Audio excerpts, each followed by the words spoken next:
Bismillahirrahmanirrahim. Assalamualaikum warahmatullahi wabarakatuh. Kembali lagi bersama saya di channel RVFLI. Semoga teman-teman yang sedang menyaksikan video ini senantiasa diberikan kesehatan dan selalu menjadi pribadi yang berbahagia. Nah, pada kesempatan kali ini kita akan membahas satu topik mengenai keuangan, yaitu investasi. So, tanpa perlu berbasa-basi lagi, mari kita mulai. Ketika kita berbicara mengenai investasi, mungkin yang pertama terlintas di pikiran teman-teman yang tidak lain dan tidak bukan adalah mengenai uang, finansial, dan cara mendapatkan cuan atau keuntungan.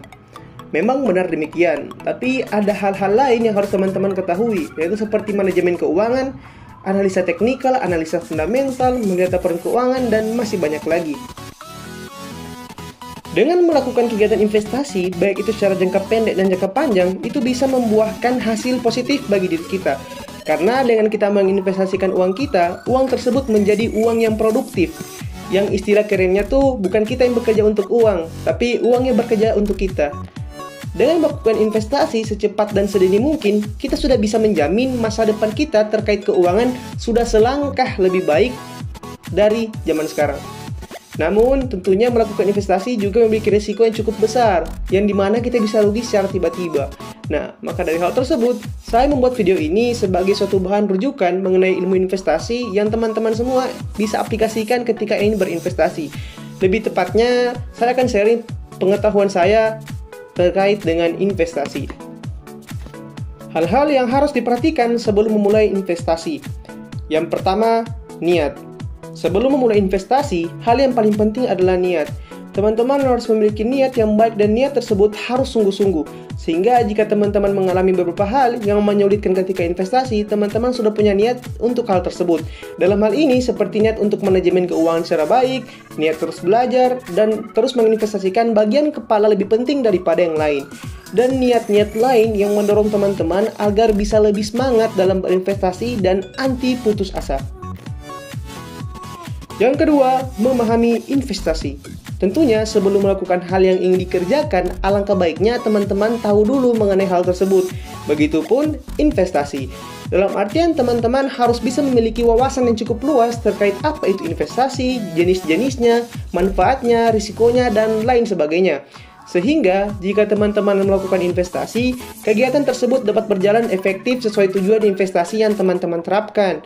Dan hal ini bisa mencegah teman-teman agar terhindar dari investasi bodong. Untuk memahami investasi, teman-teman sekarang bisa membaca di internet, baik itu melalui e-book, artikel, maupun video YouTube, atau membeli buku mengenai investasi yang tersedia di toko-toko buku. Yang ketiga, tetapkan tujuan. Dalam melakukan kegiatan apapun, tentunya kita memiliki satu tujuan tertentu. Sama halnya saat teman-teman hendak memutuskan untuk melakukan kegiatan investasi. Alangkah baiknya sebelum menjalankannya, teman-teman harus membuat tujuan teman-teman dalam berinvestasi. Penetapan tujuan ini dilakukan untuk mengetahui langkah-langkah apa saja yang tepat untuk diambil nantinya. Tanpa tujuan yang jelas, teman-teman akan sulit menentukan langkah-langkah dan rencana ke depan. Seperti contoh, ada banyak hal yang umumnya menjadi tujuan investasi. Misalnya, untuk persiapan dana pendidikan, pernikahan, liburan, dana pensiun, dan lain sebagainya. Jika sudah menetapkan tujuan, teman-teman dapat menentukan jenis instrumen investasi apa yang akan dipilih nantinya. Selain itu, teman-teman juga harus bisa memilih tujuan investasi, baik itu jangka pendek maupun jangka panjang atau jangka menengah. Tapi saran saya, ambil yang jangka panjang saja. Yang keempat, memahami jenis instrumen investasi. Seorang yang belum pernah terjun di dunia investasi harus benar-benar mengetahui segala jenis instrumennya dan segala kemungkinannya, baik profitnya dan kemungkinan ruginya. Hal ini bertujuan agar teman-teman tidak salah pilih jenis instrumen investasi untuk uang yang teman-teman akan investasikan. Ada banyak pilihan instrumen investasi yang bisa teman-teman pilih seperti saham, reksadana, obligasi, pasar uang, pendanaan peer-to-peer lending, dan lain sebagainya. Pelajari setiap hal mengenai tiap-tiap jenis instrumen tersebut seperti profil risiko, tingkat keamanan, likuiditas, jumlah uang yang diperlukan, dan lain-lain. Yang kelima, mengalokasikan dana investasi sesuai kebutuhan. Setelah tahu tujuan, waktu, dan telah mempelajari instrumen investasi tersebut, maka baru tentukan beberapa dana yang harus kita sisihkan untuk berinvestasi. Sisihkan pendapatan sekitar 5% atau 10% atau semampunya teman-teman. Tapi ingat, gunakan uang yang tidak dibutuhkan dalam waktu singkat. Dalam artian, gunakan uang nganggur, jangan gunakan uang dapur. Bukan karena tahu kita jadi berhemat habis-habisan dan mengalokasikan uang sebanyak-banyaknya dari pendapatan untuk berinvestasi tanpa memperhatikan cash flow, utang, asuransi, dan kebutuhan-kebutuhan penting lainnya. Ini justru berbahaya untuk keuangan kita sendiri. Nah, maka dari hal tersebut, siapkan dana walaupun hanya sedikit, karena itu bisa memberikan manfaat. Jangan gunakan semua total aset teman-teman untuk investasi, karena sekali lagi, investasi itu beresiko. Yang keenam, siap dengan resiko. Hal yang terakhir adalah siap menghadapi segala resiko yang kemungkinan akan terjadi. Karena sekali lagi, jenis dan instrumen investasi itu memiliki tingkat resiko yang berbeda-beda. Saran saya, mulai saja dengan reksadana. Tapi kalau teman-teman yakin mau terjun langsung ke saham, itu juga boleh. Yang terpenting, siapkan diri teman-teman untuk menghadapi market yang fluktuatif. Jangan FOMO dan jangan mudah panik.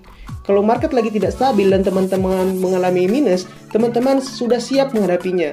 Maka dari hal tersebut, sekali lagi, saya ingatkan, sebelum turun ke dunia investasi, teman-teman harus mempunyai pengetahuan yang cukup luas, agar nantinya setiap tindakan yang teman-teman ambil adalah kegiatan yang benar-benar baik.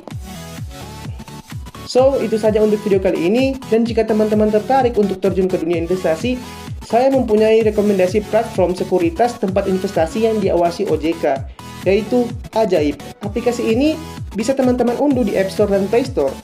Kenapa saya merekomendasikan Ajaib? Karena selain diawasi OJK, tampilan UI dari Ajaib ini sangat ramah bagi pemula yang ingin tentunya memulai investasi. Serta live chat dari Ajaib ini sangat responsif. Dan jika teman-teman tertarik untuk berinvestasi di Ajaib, teman-teman bisa gunakan kode referral saya yaitu RAFL245. Karena dengan menggunakan kode tersebut, teman-teman akan mendapatkan 1 koin ajaib yang dapat ditukarkan dengan saham gratis dan gratis biaya broker. Mungkin itu saja untuk video kali ini. Jangan lupa bagikan video ini ke teman-teman kalian yang membutuhkan. Saya, RVFLI. See you in the next video.